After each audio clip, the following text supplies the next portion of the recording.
convocamos esta rolda de prensa para facer unha valoración do proceso de orzamentos do ano 2022. Mas antes de entrar na valoración propia deste proceso, gustaríame recordar un par de cuestións. Estamos ante o expediente de orzamentos, que é o expediente, se cabe, máis importante que se fai nun concello cada ano, que ademais é clave para as políticas públicas que despois se van a implementar ou se queren implementar. E ademais, tamén compre recordarse, así que todos os que nos estades a seguir o sabedes, pero compre recordar que se necesitan 13 concelleiros, que é unha competencia plenaria, que se necesitan 13 concelleiros para aprobalo, e que o goberno actual está en minoría, con 10 concelleiros, igual que o goberno anterior de Compostela Aberta. E por que digo isto? Pois digo isto porque algo que debe ser esencial en calquera corporación faise de obriga cando se goberna en minoría, que é negociar, dialogar e chegar a acordos coa oposición. Isto era algo habitual no anterior mandato, pero non é o que se practica neste goberno, non é o que Bugallo practica. Por que comento isto? Porque o relato que se está a trasladar é un relato cheo de excusas para tapar a inoperancia do goberno. E agora explícome por que comento isto. Sabedes que fai 10 días fomos convocados a unha reunión co alcalde, ca Concellería de Facenda, para iniciar a negociación dos orzamentos, o eso foi o que nos trasladaron a nós, o 17 de novembro, fai 10 días. E como dixemos públicamente, e hoxe quero reiterar, nesa xuntanza non se nos facilitou ningunha documentación que servira para calquera negociación. Só se nos facilitou unha documentación xenérica sobre orzamentos que dificilmente se podía chegar a calquera conclusión delas. Estou falando que se nos presentou unha documentación, un listado de proxectos europeos, teños aquí os que se van a presentar, que, por suposto, non foron consensuados. Presentouse un orzamento detallado de ingresos, eso sí, os ingresos están moi detallados, mais o que cabe da negociación, o orzamento de gastos, o que queren negociar coa oposición, foi isto o que nos presentaron. 7 cifras. Dificilmente se pode negociar 7 cifras dun orzamento que ten 126 millóns de euros e que penso que se fai un interese real por negociar e unha proposta seria, deberíase presentar documentación complementaria para que a oposición o valorara. Na reunión, hai 10 días, ante esta falta de documentación, pedimos que se nos dera o proxecto de investimentos, o capítulo de investimentos, e a contestación foi que non se nos iba a facilitar. E, efectivamente, 10 días despois non temos eses proxectos de investimentos, pero que ademais é máis grave porque o alcalde e a Concellería de Facenda sempre trasladaron que se había marxe de negociación en algún apartado do orzamento era nos investimentos. Así que pretenden negociar coa oposición uns investimentos que son segredos. Preguntamos tamén e pedimos tamén que nos deran un resumo por áreas de gasto para saber áreas, coñecer as cifras de áreas que para nós son importantes, como pode ser o social, a educación, a cultura, e 10 días despois nada entregaron. E para colmo de despropósitos, a Concellería de Facenda, o pasado mércores, dou unha rolda de prensa na que decía que estaba a espera das propostas da oposición. Pois ben, a Concelleira de Facenda minte, e sabe que minte, porque nesa reunión fai 10 días na que estábamos a concelleira Marta Lois, voceira de Compostela Aberta, e eu mesma entregámoslle en papel a documentación coas propostas de Compostela Aberta. Propostas que son as mesmas que no ano anterior, porque ignoraron ano anterior, non foron atendidas, e siguen a ser as mesmas, e así o dixemos na reunión. E, a pesar deso, saleu públicamente nunha rolda de prensa a culpabilizar a oposición de non ter orzamentos. Non, é a contar un relato dunha negociación que non é tal. Cumplíronse 10 días, non tivemos novos contactos co goberno, non se nos achegou máis información, non se nos dixo se as nosas propostas eran asumibles ou non, ou se iban a atender e se iban a incorporar ao orzamento.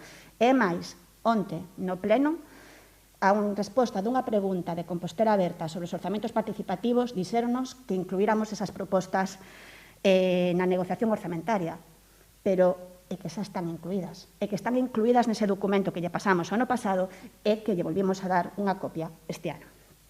Así que eu pregúntome, Que interese real pode ter o goberno se non lee os documentos que lle presentan a oposición, se sale despois públicamente dicindo que non ten eses documentos, e se di que vai a negociar uns investimentos que non sabemos cales son. Non fai falta ser moi interesante para interpretar o que significan todos estes feitos. O que significan é que falan de negociación, pero que non teñen vontade de chegar a acordos, que o que queren ir a unha cuestión de confianza, non? E pídenos aos grupos da oposición que non lle fagamos perder o tempo, pero realmente isto é unha significación, porque realmente o que está a acontecer é que non teñen os deberes feitos. Por todo isto, quero pedirlle públicamente ao alcalde e á concelleira de Facenda, Marta Val, que convoque a preceptiva Comisión de Facenda, que leven xa os orzamentos a pleno, que non esperen a xaneiro. Por que agardar a xaneiro? Que non agarden a xaneiro, que non perdan máis o tempo, porque canto antes teñen os orzamentos, antes poderán executalos. E porque se o seu plan é ir a unha cuestión de confianza, tanto lles ten a aprobar os orzamentos por esta vía, pois se o seu plan é ir a unha cuestión de confianza, que o fagan canto antes. Porque se non saben diferenciar entre o que é un goberno en minoría e unha maioría absolutista, pois que o leven o pleno. Que non perdan o tempo, porque a única excusa, o único motivo para que Bugallo agarde a xaneiro é que non ten os deberes feitos.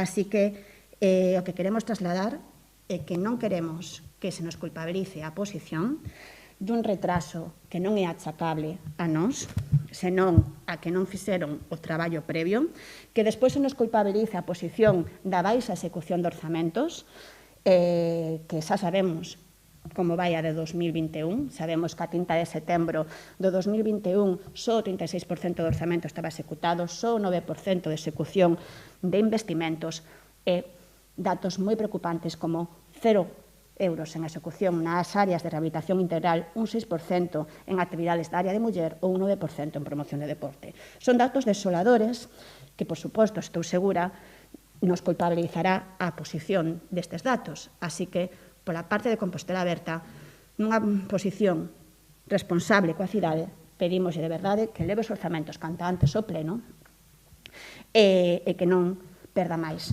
o tempo. Máis nada.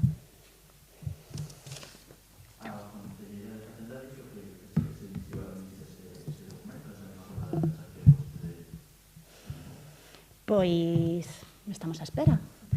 A reunión foi o mércoles 17, se non recordo mal, estamos a venres 26, en 10 días non houbo ningún envío de correo electrónico cos documentos. Bueno, pois estamos desexando coñecelo, e se teñen case pechado, de verdade, insistimos en que o leven canto antes ao pleno. Creo que é o mellor para a cidade, que o leven canto antes ao pleno e que non retrasen máis esa aprobación.